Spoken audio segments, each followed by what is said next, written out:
Hi friends, praise the Lord and welcome to this special question answer session.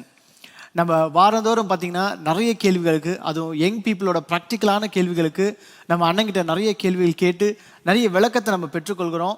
அது அநேகருக்கு நம்ம ஆலயத்தை சேர்ந்த பிள்ளைகளுக்கு மட்டும் இல்லாமல் வெளியே கேட்குற அநேகருக்கும் அது ரொம்ப யூஸ்ஃபுல்லாக இருந்திருக்கு. ஸோ தொடர்ந்து நம்ம இந்த மாதிரி ப்ராக்டிக்கலான கொஷின்ஸ் அண்ணங்கிட்ட கேட்டு தெரிஞ்சுக்க போகிறோம். ஸோ இந்த வாரத்துக்கு நம்ம ப்ரோக்ராம்குள்ளே போகிறதுக்கு முன்னாடி I just want to welcome our அண்ணா. அண்ணா பிரைஸ் லார்ட் அண்ணா. Praise the Lord. Thank you for coming to this program. Pleasure. So ஆனால் இத்தனை நாள் நீங்கள் எங்களுக்கு ரொம்ப அழகாக சொல்லி கொடுத்துருந்தீங்க. ஃபர்ஸ்ட் மெடிடேஷன் பற்றி சொன்னீங்க, எப்படி பைபிளை மெடிடேட் பண்ணணும், எப்படியெல்லாம் வாசிக்கணும், அந்த மாதிரி நிறைய அதோட இம்பார்ட்டன்ஸ் என்ன நிறைய சொல்லி கொடுத்துருக்கீங்க.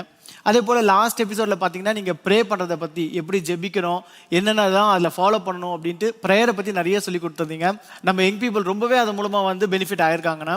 ஸோ அடுத்ததான் நாங்கள் next important topic for all the people, especially young people, என்னன்னா வர்ஷிப், அதாவது ஆராதனை. நம்ம ஒவ்வொரு வாரமும் பார்த்தீங்கன்னா சர்ச்லேயும் சரி, எந்த ஒரு சர்வீஸ் ஸ்டார்ட் பண்ணாலும் வர்ஷிப்போட ஸ்டார்ட் பண்ணுறோம். ஆண்டவரை ஆராதிச்சு நம்ம முழு இதயத்தோடு ஆண்டவரை நோக்கி பார்த்து அவரை துதிச்சு பாடல்களில் பாடி இப்படி தான் நம்ம ஆரம்பிக்கிறோம்.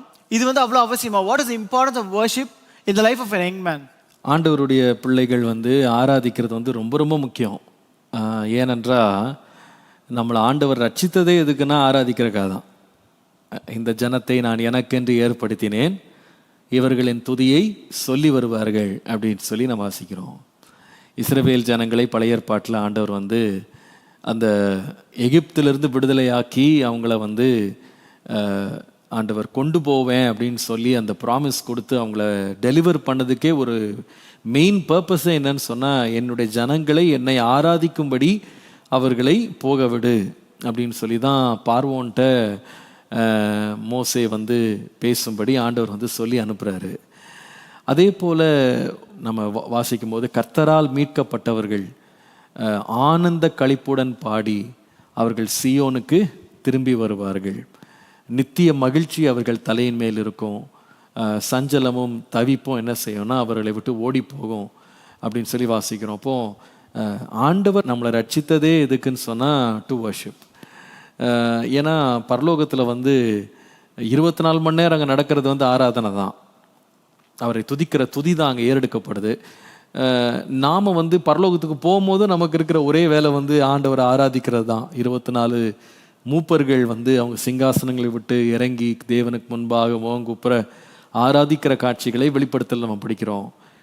நாம் அங்கே அதை தான் செய்ய போகிறோம். ஆனால் அந்த இன்டர்மீடியட் டைம் இருக்குது பாருங்கள், நம்ம இந்த பூமியில் இருக்கிறதுக்கும் பரலோகத்துக்கு போகிற இந்த இன்டர்மீடியட் டைமை ஆண்டவர் இந்த பூமியிலேயும் அந்த ஹெவன்லி எக்ஸ்பீரியன்ஸை நம்ம எக்ஸ்பீரியன்ஸ் பண்ணணும் அப்படின்னு ஆண்டவர் விரும்புகிறாரு.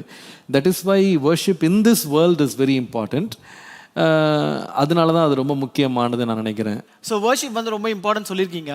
ஸோ வர்ஷிப் எடுத்தாலும் இப்போ ரொம்ப ஆர்கியூமெண்ட் போது நிறைய கான்ட்ரவர்சியெல்லாம் ரைஸ் பண்ணிட்டு இருக்காங்க. ஸோ இப்படி தான் வர்ஷிப் பண்ணணும், இந்த மாதிரி தான் பண்ணணும், இப்படி பண்ணக்கூடாது, இது சரி இது தப்புன்னு நிறைய சொல்கிறாங்க. ஸோ இந்த வர்ஷிப்புக்குன்னு ஃபாலோ பண்ண வேண்டிய பிரின்சிபல்ஸ், ஏதாவது கோட்பாடுகள் அந்த மாதிரி இருக்குமாண்ணா? அஃப்கோர்ஸ் எப்போ இது கண்டென்ஷியஸ் ஒரு இஷ்யூவாக, ஒரு கான்ட்ரவர்ஷியல் இஷ்யூவாக எப்போ வருது அப்படின்னு சொன்னால், when we come into the public sphere, அப்போ தான் இது நிறைய குவெஸ்டின்ஸ்க்கு, நிறைய பேருடைய கிரிட்டிசிசம்க்கு இது இடம் கொடுத்துருது. நான் நினைக்கிறேன் முதலாவது worship before it comes to the public space, it is something that should be experience in the private space. Christian life அப்படின்றதே நம்ம வெளியில் செய்கிற ஊழியங்களோ, நம்ம வெளியில் நம்ம காண்பிக்கிற நம்முடைய எக்ஸ்ப்ரெஷன், அதை விட it is a personal experience. அது ஸோ நம்முடைய ப்ரைவேட் லைஃப்ஸில் வர்ஷிப்பை நம்ம டெவலப் பண்ணுறதுல நம்ம ஃபஸ்ட்டு கவனம் செலுத்தணும். அதில் நம்ம தேவனை துதிக்கிற ஒரு பகுதி நம்மளோட லைஃப்பில் இருக்கணும், அந்த எக்ஸ்பீரியன்ஸ் நமக்கு இருக்கணும். நிறைய பேர் வர்ஷிப் அப்படின்னாலே அதை சண்டேஸ்க்கு அப்படின்னு ஒதுக்கியிருக்காங்க, அல்லது ஒரு பப்ளிக் ஈவெண்ட்டு, ஒரு வர்ஷிப் ஈவெண்ட் அப்படின்னு நடக்குது பார்த்தீங்களா, அந்த மாதிரி இடத்துக்கு தான் வர்ஷிப் அப்படின்னு கொண்டு வர்றாங்க. ஸோ முதல்ல ப்ரைவேட் லைஃப்பில் வர்ஷிப் இருக்கணும். நம்முடைய தனிப்பட்ட வாழ்க்கை தேவனுக்கு ஒரு பலிபீடம். நம்முடைய சரீரம் நாம் தேவனாலே பெற்றும் நம்மில் தங்கியிருக்கிற பரிசுத்த ஆவியானவருடைய ஆலயம் அப்படின்னு வாசிக்கிறோம். அப்போ நாம் இப்படி ஒரு பப்ளிக் கேதரிங்கில் கிறிஸ்துவின் சபையாக கூடி நாம் ஆராதிக்கிறதுக்கு, கூடி வர்ற ஆலயத்துக்கு முன்பாக நாம் டெய்லி ஒரு ஆலயத்தில் நாம் கனெக்டடாக இருக்கிறோன்றதை மறந்துடக்கூடாது. அது என்னன்னு சொன்னால், நாம தான் தேவனுடைய ஆலயமாக நாம் இருக்கிறோம். நமக்குள்ள தேவன் வாசம் பண்ணுறார். இந்த ஆலயமாகிய சரீரம், நம்முடைய வாழ்க்கை ஆராதனை நிறைந்ததாக இருக்க வேண்டியது ரொம்ப ரொம்ப அவசியம். அடுத்தது எதுக்கும் ரொம்ப நமக்கு இம்பார்ட்டன்ஸ் வந்துடுது அப்படின்னு சொன்னால், நம்ம ஒரு we are a body of Christ. நாம் தனியாக ஆப்ரேட் பண்ணுறதுக்கு ஆண்டவர் நம்மளை ஒவ்வொரு அவயவமாக தனித்தனியாக பிரித்து வைக்கலை. நம்மளை ஆண்டவர் ஒரு சரீரமாக பல அவயவங்கள் இணைந்த ஒரு கூட்டமைப்பாக கர்த்தர் நம்மளை வச்சிருக்கிறாரு. ஸோ நாம் அந்த கூட்டமைப்பாக வரும்போது அஃப்கோர்ஸ் அதில் சில ஃபெதர்ஸ் ரஃபுல் ஆகும் கண்டிப்பாக. It is like this. ஒரு சைக்கிளை உங்களுடைய ப்ரைவேட் ஹவுஸ்க்குள்ளே நீங்கள் ஓட்டும் போது not many rules are followed, right? So you have the freedom to do what you want. But the moment you start to converge into the public traffic, அங்கே traffic lights, police, அங்கே traffic rules எல்லாமே வந்துடுது. So அங்கே என்ன ஆகிடுதுன்னு சொன்னால், உங்களுடைய freedom மற்றவங்களுக்கு டேஞ்சராக மாறிடக்கூடாது இல்லை? இப்போ நீங்கள் வீட்டுக்குள்ளே சைக்கிளில் ஸ்டாண்டு போட்டு நீங்கள் எவ்வளோ ஃபாஸ்ட்டாக மிதிக்கலாம் இல்லை? நீங்கள் என்ன வேணால் கத்தலாம், கையை விட்டு கூட நீங்கள் ஓட்டலாம். சில இடங்களை நான் பார்த்துருக்கேன், சில வீடுகள் ரொம்ப பெருசாக இருக்கும், அல்லது ஃப்ளாட்ஸில் ப்ரைவேட் ப்ராப்பர்ட்டி, இது கேட்டட் கம்யூனிட்டின்னு வாங்க போகிறீங்களா, அதுலலாம் பார்த்தீங்கன்னா நிறைய ஸ்பேஸ் இருக்கும்.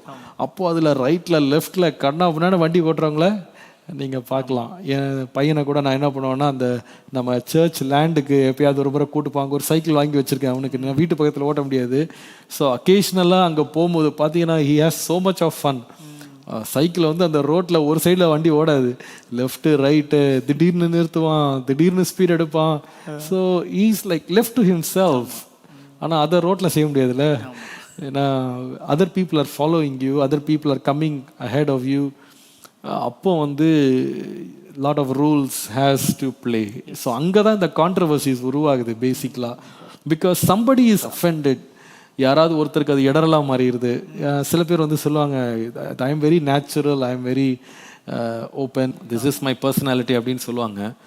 பட் நம்மளும் கொஞ்சம் கேர்ஃபுல்லாக இருக்கணும். ஏன்னு சொன்னால், because when we come to a public setting, there are some things we need to give up. ஏன்னா மற்றவங்களுக்கு இடரல் உண்டாகாதபடி நம்ம செய்யணும். ஆனால் ஒரு டிஸ்க்ளைமர் என்னென்னா, எல்லாரையும் நம்ம திருப்திப்படுத்தவே முடியாது. தட்ஸ் ஆல்சோ தேர். ஏன்னா ஒவ்வொருத்தரும் ஒவ்வொரு மாதிரி இருப்பாங்கல்ல.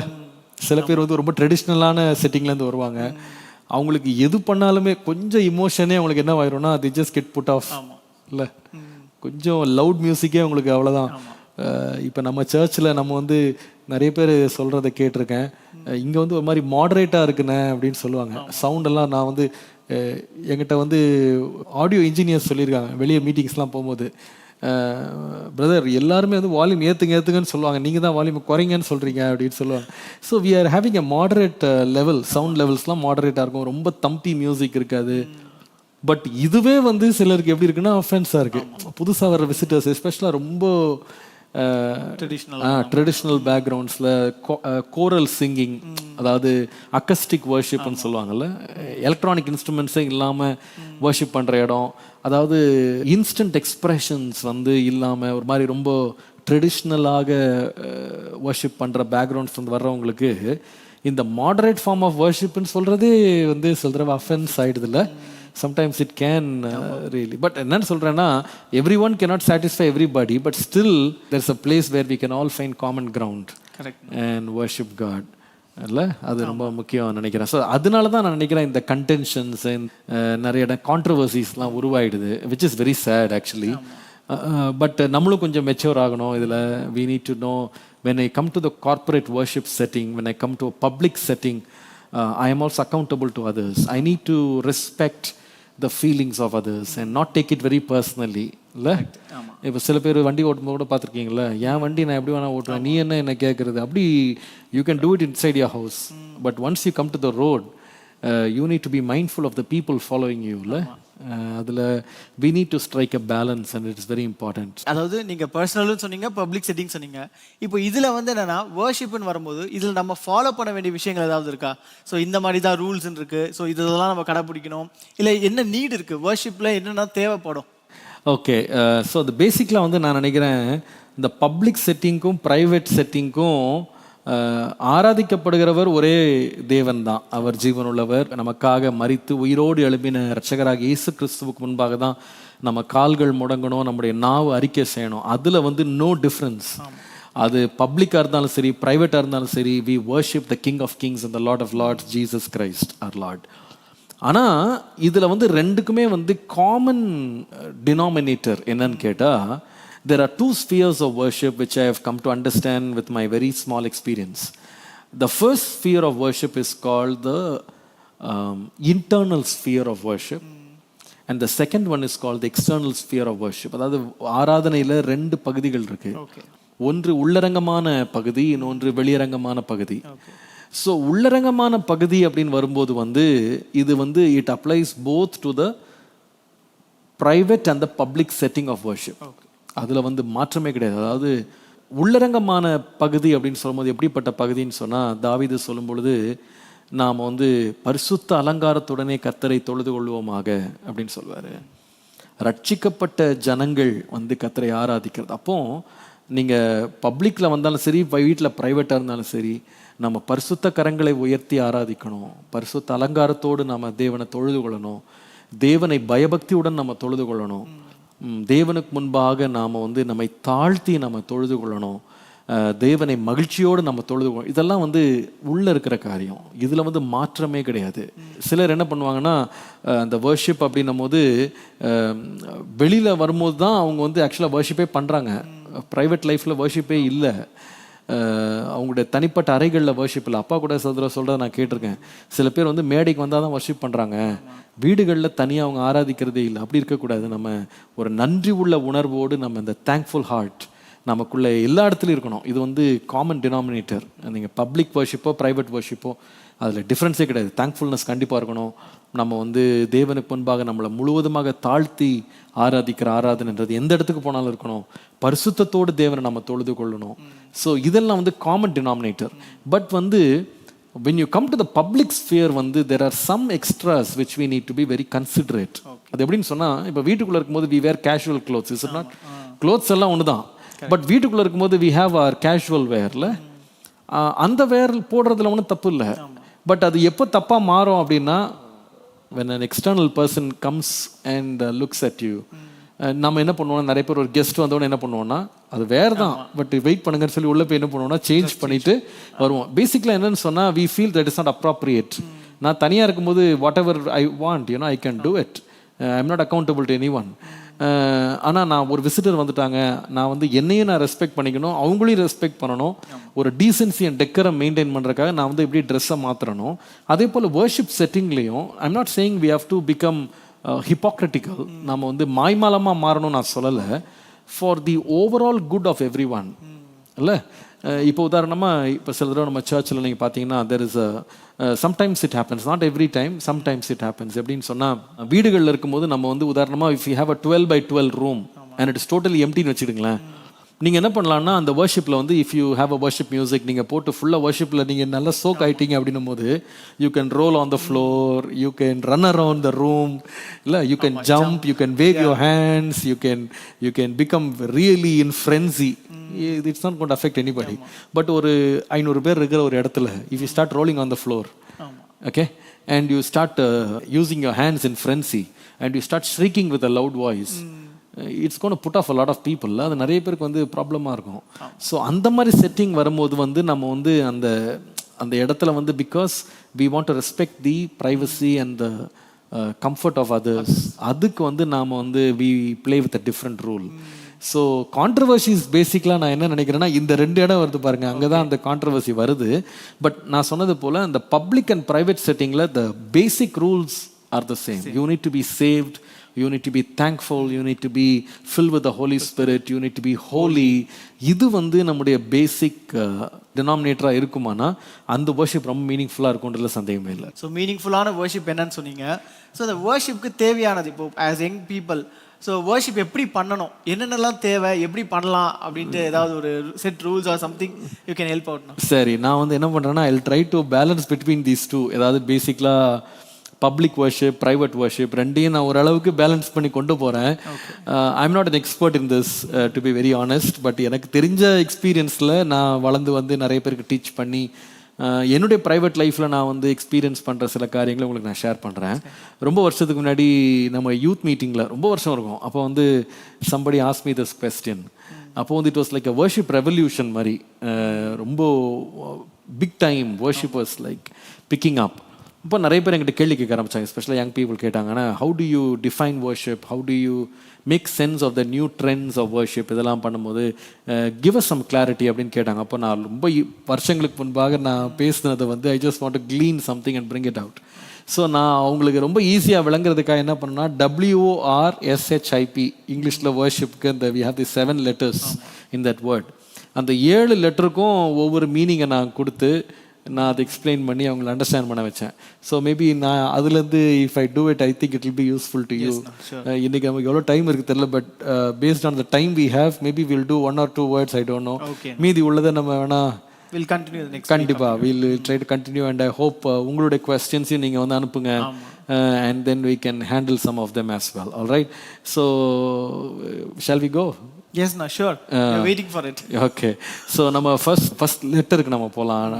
worshipல first letter வந்து W. W அப்படின்ற லெட்டருக்கு நான் எடுத்துட்ட வேர்டு வந்து என்னன்னு சொன்னால் வேர்ட்ஸ்.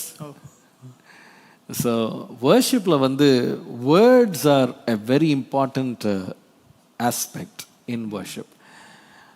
ஏன்னா words actually give us expression.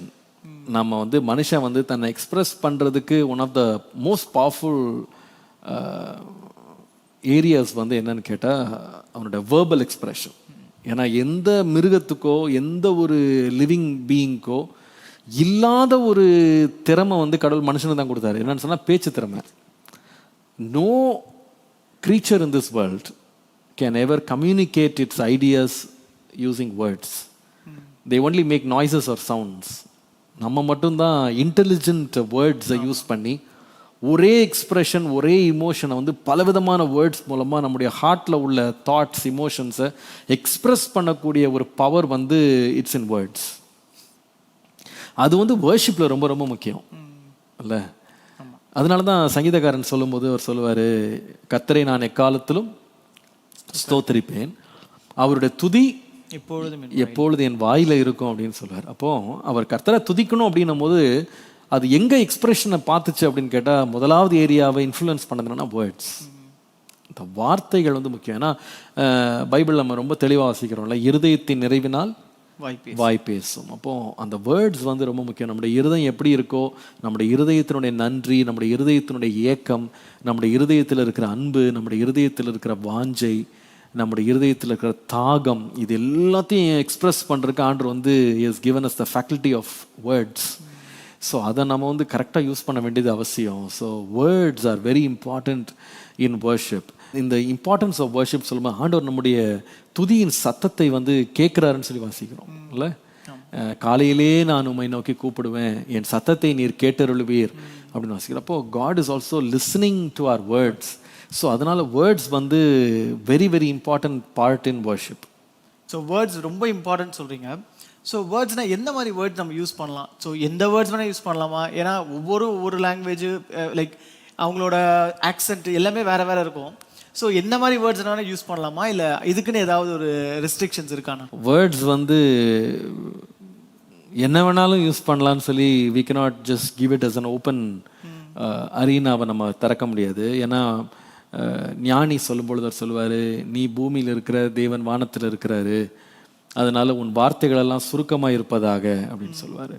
இதே கான்செப்டை இயேசுவாமி வந்து புதிய ஏற்பாட்டில் பேசும்போது அவர் சொல்லுவார், வீண் வார்த்தைகளால் நீங்கள் அலப்பி ஜெபம் பண்ணாதீங்க அப்படின்வார். ஸோ அநேக வார்த்தைகளை நீங்கள் சொல்கிறதுனால உங்கள் ஜெபம் கேட்கப்படும் நினைக்காதீங்க, அது மாயக்காரர் அப்படி செய்கிறாங்க. நீங்கள் வந்து ஜெபம் பண்ணும்போது உங்கள் வார்த்தைகளில் வந்து கவனம் இருக்கணுன்றதான் ஆண்டவர் வந்து நமக்கு சொல்லி கொடுத்தாரு. ஸோ வர்ஷிப் அப்படின்ன உடனே we should not be a blabberer. Vain words வந்து நம்ம பேசக்கூடாது. இன்ஃபேக்ட் இயேசுவாமி சொல்லும்போது மனுஷர் பேசும் ஒவ்வொரு வீணான வார்த்தைக்கும் நியாய தீர்ப்பு நாள் என்ன செய்யணும்னா கணக்கு ஒப்புவிக்க வேண்டும்னு சொல்லி ஆண்டப்போ. So that's a serious matter.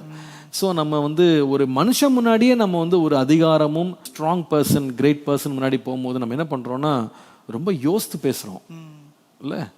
நம்ம ரொம்ப திங்க் பண்ணி ரொம்ப சென்சார் பண்ணி ரொம்ப கேர்ஃபுல்லாக நம்ம பேசுவோம். சும்மா இஷ்டத்துக்கு நம்ம பேசுறது இல்லை. அதே போல் தான் நம்ம தேவனுக்கு முன்பாக போகும்போது ரொம்ப ஞானமாக ரொம்ப ஜாக்கிரதையாக நம்ம ரொம்ப பயபக்தியோடு நம்ம பேச வேண்டியது ரொம்ப அவசியம். வாயில் வந்ததெல்லாம் நான் பேசுவேன்னு சொல்ல முடியாது. பாருங்கள், உதாரணமாக சில பேர் சொல்லுவாங்க, I consider God as my father. Of course he is your father. ஆனால் உங்கள் அப்பாட்ட பேசும்போது நீங்கள் எல்லாம் பேசுவீங்களா? நோ. சில பேர் சொல்லுவாங்க, I consider God as my friend. Okay, I accept. But உங்கள் ஃப்ரெண்ட்டை நீங்கள் எவ்வளவு கேர்ஃபுல்லாக பேசுவீங்க தெரியுமா? அதில் கூட தேர் ஆர் சம் ரெஸ்ட்ரிக்ஷன்ஸ்ல. ஒரு ஹஸ்பண்ட் ஒரு ஒய்ஃப்ட்ட பேசும்போது கூட மேக் ஷுர் தட் நான் பேசுகிற வார்த்தைகள் அவங்கள அஃபெண்ட் பண்ணக்கூடாது, அவங்கள ரெஸ்பெக்ட் பண்ணணும், நான் ஆனர் பண்ணணும் அப்படின்னு சொல்லி வெயின் வேர்ட்ஸ் எல்லாம் பேசக்கூடாது. ஸோ அப்படின்னு கேர்ஃபுல்லாக இருப்பாங்க. Words are the mirror of your heart. So நான் என்ன சொல்லுவேன், அந்த வேர்ட்ஸ் வந்து பக்காவாக நல்ல வேர்ட்ஸாக வெளியே வரணும்னா முதல்ல க்ளீன் பண்ண வேண்டியது வந்து ஹார்ட்டை வந்து நம்ம ரப்பிஷால் நிரப்பிட்டு வேர்ட்ஸை மட்டும் நான் க்ளீன் பண்ணுவேன்னா அது வந்து I don't know if that worship will be genuine, if that worship can be clean, if those words will be under control. என்ன நினைக்கிறீங்க? கரெக்டாக. ஒரு சம்பவம் எனக்கு ஞாபகம் வருது இதை பற்றி யோசிக்கும் போது. ரொம்ப வருஷத்துக்கு முன்னால் வந்து இங்கே நம்ம சர்ச்சில் இந்த ஜென் சைடில் வந்து ஆக்சுவலாக ஒரு கிணறு இருக்குது. இப்போ வந்து அதை நம்ம மூடிட்டோம். அதை மேலே ஒரு ஸ்லாப் போட்டு மூடிப்பாங்க, ஜனங்கள்லாம் மேலே உட்காடுறாங்க, அது யாருக்குமே கிணறு இருக்குன்னே தெரியாது. ஸோ அது வந்து ஃபஸ்ட்டு செவுறு கட்டி ஒரு கிணறு வச்சுருந்தாங்க. எங்கள் டேடி கூட அந்த டெஸ்டிமெண்ட்ல சொல்லும் போது அந்த கிணத்துக்குள்ளே கல் போட்டேன்னு சொல்லுவாங்க. அந்த அதே கிணறு தான் அது.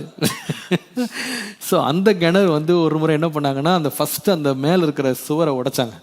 உடைச்சிட்டு ஒரு டெம்பரரி ஸ்லாபை போட்டு அப்போ சைக்கிள்ஸ் எல்லாம் வெளியே பார்க் பண்ணுவாங்க அதில். ஒரு நாள் காலையில் அப்போது இந்த இங்கே உட்காந்துருக்க ஸ்டேஜுக்கு மேலே தான் எங்கள் வீடு இருந்துச்சு.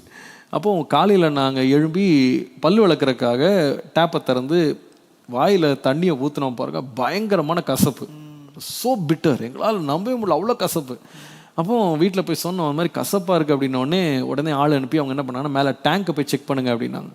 ஸோ மேலே போய் டேங்கை திறந்து செக் பண்ணால் அவங்க என்ன ஃபியர் பண்ணாங்கன்னு, ஏதாவது காக்கா ஏதாவது உள்ளே விழுந்திருக்கும், ஏதாவது சம்திங், ஏதாவது பார்த்தா டேங்க் வாட்டர் க்ளீனாக இருக்குது. சரி, என்ன டேங்க்கு க்ளீனாக இருக்குன்னு சொல்லிட்டு திருப்பி கீழே சொன்னால் ஒரு அழுக்கு டேங்க்கில் இல்லை அப்படின்னு.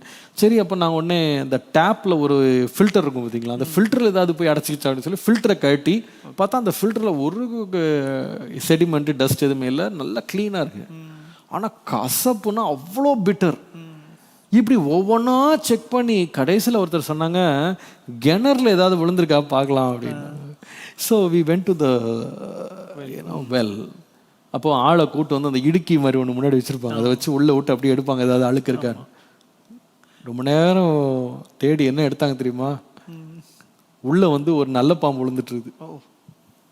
அது விழுந்து அது வந்து அப்படியே உள்ளே செத்து போச்சு, அப்படியே அழுகி நாரி போயிருக்கு, அது டிஸ்இன்டகிரேட் ஆகிடுச்சு. அதை வந்து மாறி நிலைமையில மேலே எடுத்தாங்க, அது எப்படியும் உள்ளே போய் விழுந்துட்டுருது. அப்போது என்ன சஜஸ்ட் பண்ணாங்கன்னா, அட்லீஸ்ட் 2 times அந்த ஹோல் வெல்ல உள்ள வாட்டரை வந்து ஃபுல்லாக வெளியே பம்ப் பண்ணாங்க தண்ணியை. அந்த மொத்த தண்ணியும் வெளியே போய் திருப்பி புதுசாக தண்ணி சுரந்த பிறகு தான் அந்த வாட்டர் வந்து it came back to its original state. இதே மாதிரி தான் வேர்ட்ஸ். நம்ம என்ன தான் வாயை வந்து நம்ம பூட்டி என்ன தான் நம்ம அழகாக பேசணும் அப்படின்னு சொல்லி மனப்பாடம் மட்டும் வர்ஷிப் பண்ணாலும் இருதயம் க்ளீனாக இல்லைன்னா அது வாய் வந்து சரியாக பேசாதுல்ல. இருதயம் என்ன நிறையுதோ அதுதான் என்ன பண்ணோம், வாய் பேசும். ஸோ அதில் வந்து நம்ம வந்து இம்பார்ட்டன்ஸ் கொடுத்து அதை வந்து நம்ம இருதயத்தை வந்து நிரப்புறது ரொம்ப ரொம்ப முக்கியம். சரி, இப்போ பேசுறத பற்றி சொன்னீங்க, நம்ம வார்த்தைகள் ரொம்ப முக்கியம், நம்ம பேசணும்னு. இப்போ எங்களுக்கு என்ன டவுட்னா, சில பேர் பேச முடியாத ஆட்கள் இருப்பாங்களே, ஸோ அவங்களாம் எப்படி வர்ஷிப் பண்ணுறது? அதே டைமில் வந்து இன்னொன்றும் நம்ம கேள்விப்பட்டிருக்கோம், சர்ச்சில் வந்து அமைதியாக தேவ பிரசனத்தை உணருங்கள் அப்படின்னு சொல்லுவாங்க. ஸோ இந்த மாதிரி எப்படி இப்போ வேர்ட்ஸ் அங்கே யூஸ் பண்ணாமல் எப்படி நம்ம அதை வர்ஷிப் பண்ணுறது? Understand, very very very interesting question. அதாவது ஒரு உதாரணமாக ஒருத்தங்க வாய் பேச முடியாமல் ஒரு சரீரத்திலே ஒரு குறைபாடு உள்ளவங்க, அவங்க எப்படி வேர்ட்ஸ் யூஸ் பண்ண முடியும்? Very very interesting question. நான் அதை யோசிச்சிருக்கேன். இது எப்படி நான் ஆன்சர் பண்ணுவேன்னு சொன்னால், நாம் வந்து வாயிலிருந்து வர்ற வார்த்தைகள் நம்ம காதில் கேட்குறத மட்டும்தான் நம்மளால் வந்து கேட்க முடியுது, கணிக்க முடியுது, ஜட்ஜ் பண்ண முடியுது. ஆனால் வந்து ஆண்டவர் எந்த வேர்ட்ஸை கேட்குறாரு அப்படின்னா, அவருடைய காது எதை கேட்குதுன்னா, உன் இருதயத்தில் வந்து ஒரு எண்ணம் தோன்றுவதற்கு முன்பதாகவே கர்த்தர் அதை அறிஞ்சிட்டேன்னு சொல்கிறாரு. அதாவது நீ வந்து ஓக்கலாக பேசணும்னு அவசியம் இல்லை, அதை மனசுக்குள்ளே தான் பேசுகிற. நீ மனசுக்குள்ளே பேசுகிறத ஆண்டவர் என்ன பண்ணுறாருன்னா கேட்குறாரு. ஸோ ஒரு when I say words, it doesn't have to be just words that you can hear with your ears. நம்ம சாமுவேலில் வாசிக்கிறது போல மனுஷன் வந்து முகத்தை பார்க்குறான், தேவனோ இருதயத்தை பார்க்குறாரு. அதே போல் மனுஷன் வந்து சத்தத்தை தான் கேட்குறான், ஆனால் ஆண்டவரோ வந்து இருதயத்தையும் அதனுடைய யோசனைகளின் நினைவுகளின் தோற்றங்களையும் என்ன பண்றாருன்னா கர்த்தர் என்ன பண்றாரு அறிஞ்சிருக்கிறார். அப்போ நீ வாயில வந்து ஆண்டவரே நன்றி ஸ்தோத்திரம் அல்லேலூயான்னு சொல்லிட்டு இருந்து இருதயத்துல கசப்போடும் முறுமுறுப்போடு இருந்தா ஆண்டவருக்கு எது ரொம்ப சவுண்டா கேக்குது அப்படின்னா உன் இருதயத்துல நீ என்ன சொல்ற? உண்மையாவே நீ இருதயத்துல நன்றி உள்ளவனா இருக்கிறியா? நீ இருதயத்துல ஸ்தோத்திரிக்கிறியா? இருதயத்துல பாடுறியா? அல்லது வாய் மட்டும் பாடுதா? அந்த இறைமையால வாசிக்கிறோம்ல, இந்த ஜனங்கள் வந்து தங்கள் உதட்டினால் என்னிடத்துல சேர்றாங்க, அவங்க இருதயம் என்ன விட்டு எப்படி இருக்கு? தூரமா இருக்கு. அப்போ அந்த வேர்ட்ஸ்ன்னு சொல்லும் போது let's not just categorize it under verbal words that are loud for the ears to hear. நான் பேசிக்கலாக என்ன சொல்றேன்னா, அந்த வேர்ட்ஸ் வந்து that rise from your heart, அந்த இருதயத்தின் நிறைவிலிருந்து எழும்புறது. அப்போ even if for a person who is dumb, who cannot speak, பேச முடியாதவங்க இருக்காங்க பாருங்க, அவங்க சத்தத்தையும் கர்த்தர் கேட்கிறார். நம்ம வந்து அவங்க வாயிலிருந்து வர்றதை நம்ம கேட்க முடியல நினைச்சிட்டு இருக்கோம், அவங்க இருதயத்துல எழும்புகிற சத்தங்களை கர்த்தர் கேட்கிறார். சூப்பர்ண்ணா, ரொம்ப இன்ட்ரெஸ்டிங்காக இருக்குது. இன்னொரு விஷயம் என்னென்னா, இதில் வந்து நீங்கள் வேர்ட்ஸ் யூஸ் பண்ணணும்னு சொல்லியிருக்கேன் ஆண்டவரை துதிக்கிறதுக்கு. ஸோ என்ன மாதிரி வேர்ட்ஸ் யூஸ் பண்ணலாம்? பேசிக்காக நம்ம வந்து ஆண்டவரே ஸ்தோத்திரம், நன்றி ஆண்டவரே, ஹல்லேலூயா, ஸோ இந்த மாதிரி பேசிக்கான வேர்ட்ஸ் தான் தெரியும். ஸோ இன்னும் டீப்பாக நம்ம ஆண்டவரை ஆராதிக்கணும்னா என்ன மாதிரி வேர்ட்ஸ்லாம் யூஸ் பண்ணி ஆண்டவரை ஆராதிக்கலாம்? Very good question. அதாவது ஆரம்பத்தில் வந்து நமக்கு நிறைய பேர் வந்து சர்ச்சுக்கு புதுசாக வரும்போது வாலிப பிள்ளைங்களை பார்த்துருக்கேன், அவங்க வந்து இந்த 2 வேர்ட்ஸ் தான், ஹல்லேலூயா, ஸ்தோத்திரம், பிரைஸ் தி லார்ட். ஸோ இந்த மாதிரி காமன் ஜார்கன்ஸ் அவங்க யூஸ் பண்ணுவாங்க. It's not wrong, it's not wrong. அது ஒரு குழந்தை பேச ஆரம்பிக்கிறது மாதிரி தான். அது எல்லாத்துக்குமே பாப்பா பாப்பான்னு சொல்லிகிட்டே இருக்கும். அது வாயில் வர்றது தான், ஒரே வேர்டை திருப்பி திருப்பி ரிப்பீட் பண்ணிகிட்டே இருக்கும். It's okay. பட் அது வளர வளர வளர it starts to learn new words and speak. One of the words we have to learn as you want to worship meaningfully. நம்ம ஆராதிக்கிற தேவனை நம்ம அறிஞ்சு கொள்றதுக்கு வந்து நம்ம முயற்சி எடுக்கும்போது அவருடைய நாமங்களை நாம் சொல்லி நாம் அவரை துதிக்கிறது ரொம்ப அர்த்தமுள்ளதாக மாறிடும். So you get to know who he is. அப்போ அவருடைய நாமங்கள் ஒன் ஆஃப் த பெரிய, நான் நினைக்கிறேன் இந்த Christian music world, at least Tamil வேர்ல்டில் வந்து ஒரு பெரிய ரெவல்யூஷன் வந்து ஃபாதர் பெர்க்மேன்ஸ் அவங்க கொண்டு வந்தாங்க. ஸோ அவங்க வந்து இந்த ஹீப்ரூ வேர்ட்ஸ், ஆண்டவருடைய நாமங்கள், பழைய ஏற்பாட்டில் உள்ள El Roi, Elyon, El Shaddai, Ebenezer, Jehovah Rapha, Jehovah Jireh, இதெல்லாம் முன்னாடி பழைய பாடல்கள் எல்லாம் இதெல்லாம் நீங்கள் பார்க்கவே முடியாது. ஆனால் அவர் வந்து he just brought it out and அது வந்து ஒரு பெரிய ரெவல்யூஷனை கொண்டு வந்துச்சு. So take time to study the word of God. எந்த தேவனை ஆராதிக்கிறோன்னு தெரிஞ்சுக்கிட்டு நம்ம ஆராதிக்கும் போது you will have so much to you know அவரை புகழ்ந்து அவரை ஆராதிக்கிறதுக்கு அது ரொம்ப நம்மளுக்கு ஒரு பெரிய ஒரு உறுதுணையாக இருக்கும். வேர்ட்ஸ்ன்னு சொல்லும்போது ஒரு பேசிக் ரூல் என்னன்னு சொன்னால் ஜஸ்ட் பி ஜெனுவின். தாவீது சொல்லும்போது ஆண்டவரே என் வாயின் வார்த்தைகளும் என் இருதயத்தின் தியானமும் பிரியமாக இருப்பதாக. ஸோ அதில் ஜெனுவினிட்டி இருக்கிறது ரொம்ப முக்கியம். ஸோ அந்த ஜெனுவினாக வர்ற வார்த்தைகள் ரொம்ப முக்கியம். ரொம்ப அலங்காரமாக இருக்கணும்னு அவசியம் இல்லை. அந்த ஆயக்காரன் வந்து ஜெபம் பண்ண ஜபத்தை போல ஒருவேளை அது வந்து ரொம்ப பார்ப்பதற்கு கேட்கறதுக்கு வந்து ரொம்ப இனிமையாக இல்லாவிட்டாலும் கர்த்தர் தேடுறது வந்து ஜெனுவினிட்டி இன் வர்ஷிப்பை ஆண்டர் தேடுறாரு. That is very important. இன்னொன்று வந்து ரொம்ப முக்கியமானது வந்து இந்த ஆராதனையில் வந்து நம்ம தேவனை இன்னும் நம்ம ஆழமாக ஆராதிக்கிறதுக்கு வந்து பயன்படுறது வந்து த வேர்ட் ஆஃப் காட். கர்த்தருடைய வார்த்தை வந்து ரொம்ப முக்கியம்.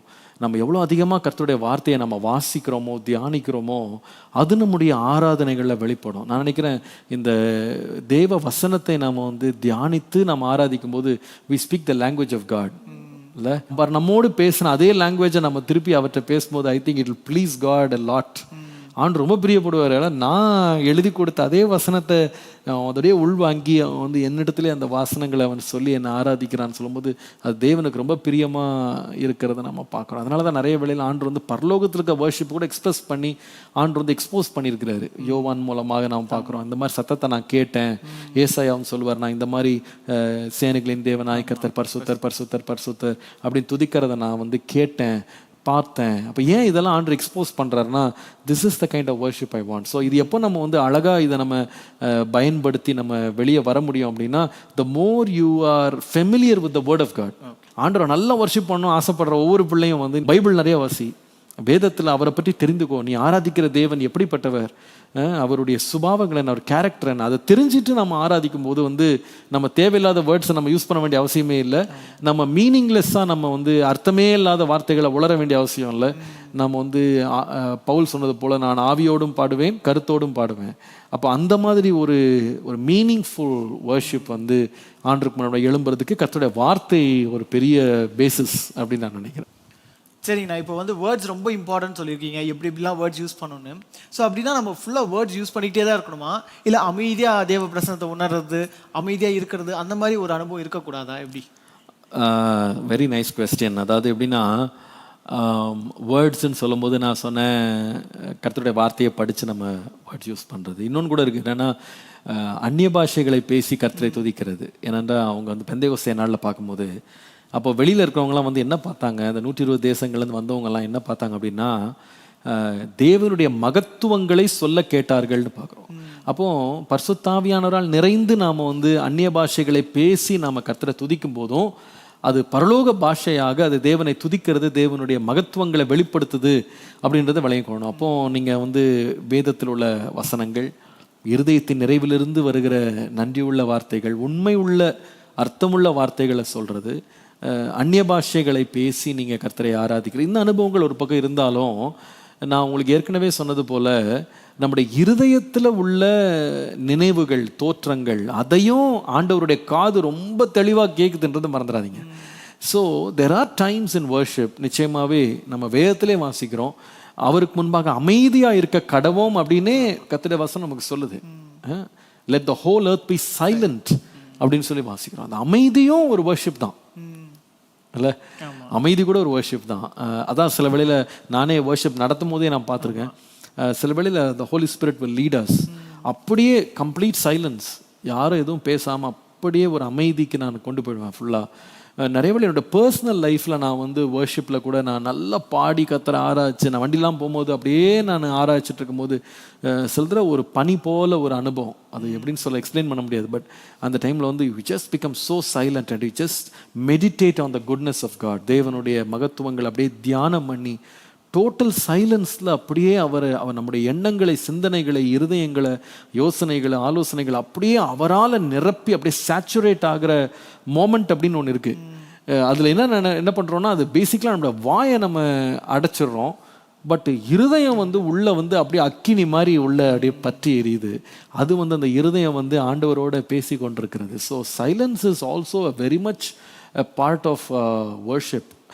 இதுக்கு ஒரு நல்ல கிளாசிக்கான ஒரு எக்ஸாம்பிள் வந்து நம்ம I think it is 10th ஸ்டாண்டர்டோ 12th ஸ்டாண்டர்ட் இங்கிலீஷ் டெக்ஸ்ட் புக்கில் வந்து ஆன் ஹிஸ் பிளைண்ட்னஸ் அப்படின்னு சொல்லி ஜான் மில்டன் அவர் வந்து எழுதின ஒரு போயம் நீங்கள் படிச்சிருப்பீங்கன்னு நினைக்கிறேன். எனக்கு ரொம்ப பிடிச்ச ஒரு போயம். அந்த போயமுடைய பேக்ரவுண்ட் உங்களுக்கு தெரியும். 40 years வந்து மில்டனுக்கு 40 வயசு ஆகும்போது அவருக்கு 2 கண்ணும் இழந்துருந்தாரு. So he can no longer write novels, அதெல்லாம் எழுத முடியல அவரால். ஆனால் அவர் ரொம்ப டேலண்டடான ஒரு லிட்ரரி ஃபிகர். அப்போ ஒரு ஆண்டவர்கிட்ட ப்ரேயர் பண்ணுறார். Is a very godly man. அவர் ஆண்டவர்கிட்ட என்ன கேட்குறாருன்னா, ஆண்டவரே எனக்கு இருந்த இந்த கண்ணொலியை கூட என்ன விட்டு எடுத்துட்டீங்களே, நான் இப்படி நான் எதுவுமே நான் பிரயோஜனம் இல்லாமல் மாறிடுவேனே, நான் எப்படி இப்படி இருக்கிறது அப்படின்னு சொல்லி ஆண்டவர்கிட்ட முறையிடுறாரு. அது வந்து சானட் அப்படின்னு சொல்லுவாங்க நினைக்கிறேன்ல. ஸோ அந்த ஃபர்ஸ்ட் பார்ட் வந்து will be filled with questions, second part வந்து actually brings out the answers. அந்த போயமில் வந்து ஆன்சர்ஸ் அவரே செகண்ட் பார்ட்டில் ஆன்சர் எழுதுவார். அப்போ அதுக்கு அவர் என்ன ஆன்சர் வந்து அவர் கண்டுபிடிச்சி எழுதுறாரு அப்படின்னு கேட்டார். சொல்லுவார், ஆண்டவருடைய சமூகத்தில் வந்து கோடான கோடி தூதர்கள் வந்து கர்த்தருடைய பணிவிடை செய்கிறதுக்காக வந்து அவங்க நிற்கிறாங்களாம். அதில் அநேகருக்கு வந்து ஆண்டவர் வந்து இந்த வேலையை செய்ய அந்த வேலையை செய்யன்னு சொல்லி ஆண்டவர் அனுப்பிக்கிட்டே இருக்காராம். ஆனால் அதில் எத்தனையோ கோடி தூதர்கள் வந்து ஃபார் இட்டர்னிட்டி, அதாவது யுக யுகமாக வந்து அவங்ககிட்ட ஆண்டவர் ஒரு வேலை கூட சொல்லலையா, அவங்க அப்படியே நின்றுட்டே இருக்காங்களா. அப்படியே அமைதியாக வந்து ஆண்டவர் வந்து அடுத்த ஏதாவது கட்டளை கொடுப்பாரா, எனக்கு ஏதாவது வேலை கொடுப்பாரா அப்படின்னு சொல்லி கேட்டுக்கிட்டே அதை எதிர்பார்த்துக்கிட்டே அப்படியே நின்றுட்டு இருக்காங்களாம். அவர் ரொம்ப அழகாக எழுதி முடிப்பார். Those who stand and wait also serve him best. எனக்கு ரொம்ப பிடிச்ச வார்த்தை. அதாவது இந்த வேலையும் செய்யலை, இந்த வேலையும் உனக்கு கொடுக்கல, ஆனால் நீ ஆண்டவருடைய சமூகத்தில் வந்து அவர் வந்து உனக்கு ஏதாவது கொடுக்கணும், உன்னை செய்ய சொல்லணும் அப்படின்னு சொல்லி இடத்த விட்டு நகராமல் அப்படியே நின்றுட்டு அவருக்காக காத்துட்டு இருக்கோம் பாருங்க, அவங்க கூட ஆண்டவரை ரொம்ப சிறப்பாக சேவிக்கிறாங்க அப்படின்னு சொல்லி அவர் எழுதினார். அப்போ நீ ஓடி ஆடுறவங்க மட்டும்தான் வேலை செய்கிறாங்கன்னு நினைக்கக்கூடாது, ஆண்டு கூலியும் செய்கிறாங்கன்னு. நின்றுட்டு இருக்கவங்க கூட என்ன பண்ணுறாங்கன்னா அந்த இடத்த விட்டு போகாமல் அவர் சமூகத்தில் நின்று அவரையே பார்த்துட்டு இருக்காங்க பாருங்க, அவங்க கூட ஆண்டவர் வந்து சேவிக்கிறாங்கன்னு சொல்லி அவர் எழுதுவார். அப்போ நான் நினைக்கிறேன் நிறைய வேளையில் வர்ஷிப் அப்படின்றது not only just noise, not just words, you know sometimes அந்த வேர்ட்ஸை டோட்டலாக ஸ்டாப் பண்ணி ஈவன் இன் சைலன்ஸ் நம்ம தேவனை தியானித்து நம்முடைய இருதயங்களில் அவரை பாடி நாம் அந்த ஒரு டீப் சோக்கிங் எக்ஸ்பீரியன்ஸ் கூட வந்து வர்ஷிப்பில் ரொம்ப முக்கியம். நான் சொன்னதை மட்டும் மறந்தாதீங்க, words are not just words you hear, they are words that run in your mind, in your heart. So இது ரெண்டுமே are two spheres of worship. அந்த words அப்படின்றதுக்கு this is what I will say. So இந்த W for words அப்படின்றது வந்து ரொம்ப ஆழமாக நம்மளுக்கு அண்ணன் வந்து எக்ஸ்பிளைன் பண்ணிட்டு இருந்தாரு, எந்த மாதிரி வேர்ட்ஸ் நம்ம யூஸ் பண்ணணும், எப்படியெல்லாம் வர்ஷிப் பண்ணணும். ஆஸ் யங் பீப்புள் நீங்களும் வந்து அண்ணன் சொன்ன எல்லா பாயிண்ட்ஸும் நீங்கள் கரெக்டாக நோட் பண்ணி அதை வந்து நீங்கள் ட்ரை பண்ணி பாருங்கள். ஏன்னா ஒவ்வொரு நாள் நம்மளோட அண்ணன் சொன்னது போல் நம்ம பர்சனலான ப்ரைவேட்டான எக்ஸ்பீரியன்ஸாக இருக்கணும். அனுதினம் வந்து ஆண்டவர் வந்து காலையில் எழும்பி ஆண்டவரை துதிச்சு அண்ணன் சொன்னது போல் அந்த டபிள்யூக்கு வேண்டிய வேர்ட்ஸு, எந்த மாதிரி வேர்ட்ஸு, ஆண்டவர் அந்த மனசோடு ஆண்டவர் வந்து கனெக்ட் ஆன வேர்ட்ஸு, ஸோ இந்த மாதிரி யூஸ் பண்ணி நீங்கள் ஆண்டவர் வர்ஷிப் பண்ணி உங்களோட ஸ்பிரிச்சுவல் லைஃப்பில் நீங்கள் க்ரோ பண்ணுங்கள். அது மட்டும் இல்லாமல் அண்ணன் சொன்னது போல் அதிகமாக வந்து வேதத்தை வாசித்து அந்த வேத வசனங்களை மனப்பாடம் பண்ணி அதை வச்சு ஆண்டவர் வந்து புகழ்ந்து பாடி ஆண்டவர் துதிக்கும் பொழுது அது ரொம்பவே வந்து ஒரு ட்ரூவான மீனிங்ஃபுல்லான ஒரு வர்ஷிப்பாக இருக்கும். ஸோ நம்மளுக்கு we are running out of time. So இதோட சீரீஸ் நம்ம தொடர்ந்து நம்ம கண்டினியூ பண்ணலாம், but it's for the next week. So until then it is we signing out from this session. So next week நாங்கள் மறுபடியும் இதை தொடர்ந்து நம்ம இந்த வர்ஷிப்போட அடுத்த லெட்டர்ஸ் எல்லாம் என்னென்னு நம்ம கவனிக்கலாம். So meet you all the next week and thank you and praise the Lord.